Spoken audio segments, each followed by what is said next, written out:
Avez-vous déjà passé seulement quelques minutes avec une personne pour en ressortir totalement vidé, épuisé, comme si l'on avait aspiré toute votre énergie vitale? Vous avez le cœur sur la main. Vous écoutez les plaintes des autres. Vous dites « oui » à chaque demande. Vous encaissez les critiques sans rien dire par peur de blesser.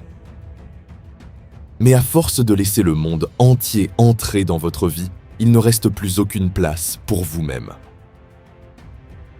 Bonjour à tous et bienvenue sur la chronique narrative motivation. Aujourd'hui, nous allons apprendre à protéger notre ressource la plus précieuse, notre paix intérieure. Restez bien jusqu'à la fin de notre histoire, car le professeur Mike nous enseignera les mots pour cultiver notre esprit de manière ludique. Il était une fois, à l'orée d'une forêt ancienne, une jeune femme nommée Elara. Son esprit était à l'image du jardin qu'elle cultivait à l'arrière de sa maison.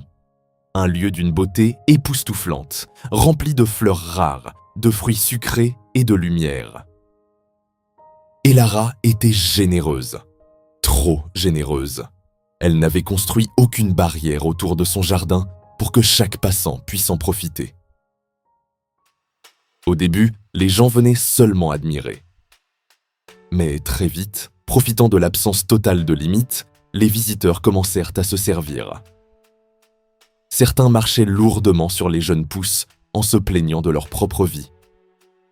D'autres jetaient leurs déchets émotionnels, arrachaient les plus belles roses sans même dire merci, et laissaient derrière eux leurs propres mauvaises herbes d'angoisse et de méchanceté dans la terre pure d'Elara.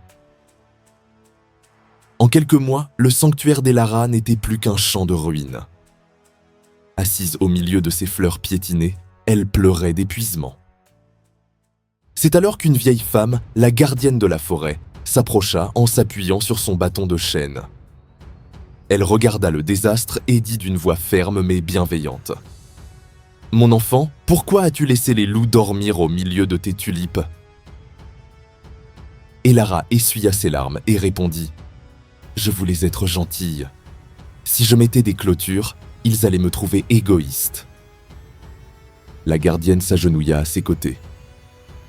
Un jardin sans clôture finit toujours par être piétiné. Ton devoir n'est pas d'offrir tes fleurs à ceux qui les détruisent, mais de protéger ta terre.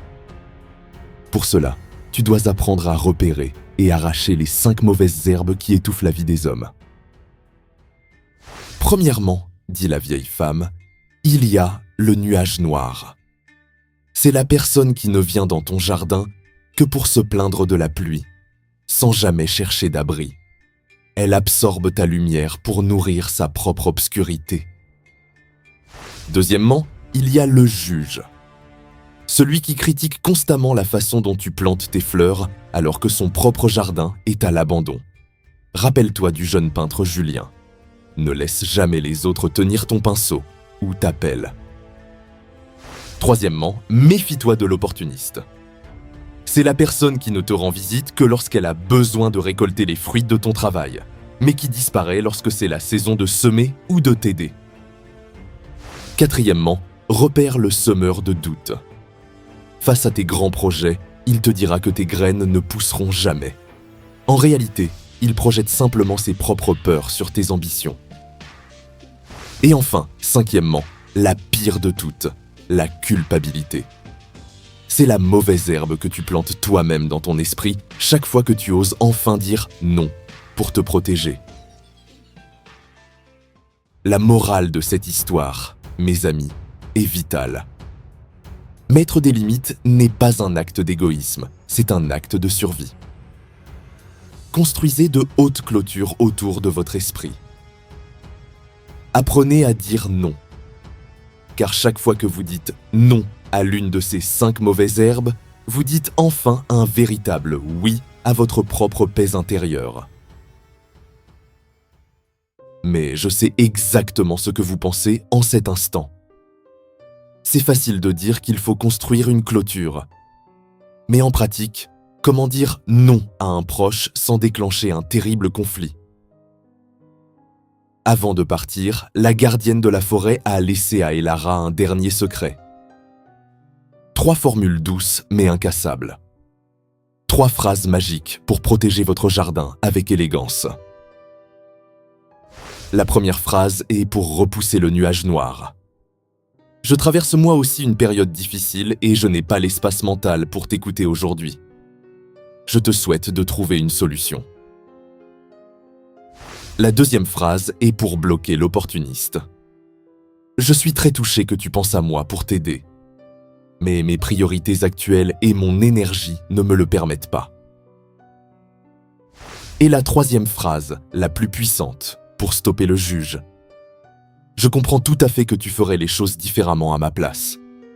Mais cette décision est la mienne et elle me convient parfaitement. Remarquez bien une chose cruciale dans ces 3 phrases. Vous ne vous justifiez pas. Vous ne demandez pas la permission. Vous posez simplement le bois de votre clôture. Au début, vos mains trembleront un peu en prononçant ces mots. C'est tout à fait normal. Mais avec le temps et la pratique, le respect de vous-même remplacera définitivement la culpabilité. Pour que votre jardin puisse s'épanouir, j'accueille tout de suite le professeur Mike pour notre moment linguistique. Mike, le terrain est à vous. Hello everyone! Quelle belle philosophie! Cultivons notre vocabulaire avec ces 3 mots importants. Le premier mot est « garden », le jardin. C'est votre monde intérieur. Écoutez bien. Protect your mind like a garden. Protégez votre esprit comme un jardin. Le deuxième mot est « fence », la clôture ou la limite. C'est la frontière entre vous et la toxicité des autres. Retenez ceci. Build a strong fence. Construisez une clôture solide. Enfin, le troisième mot est « weeds », les mauvaises herbes. La phrase d'action est « remove the weeds from your life ».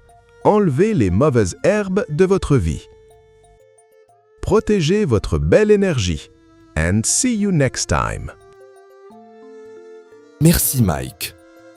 Si cette histoire a résonné en vous et si vous êtes prêt à construire de belles clôtures autour de votre énergie, je vous invite chaleureusement à aimer cette vidéo. Dites-moi dans les commentaires, parmi les 5 mauvaises herbes que nous avons citées, laquelle allez-vous arracher de votre vie aujourd'hui? Je lis et je réponds à absolument tous vos messages.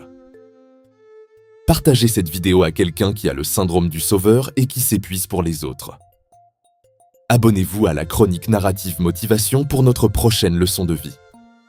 Soyez patient, soyez reconnaissant et cultivez votre jardin. À très vite.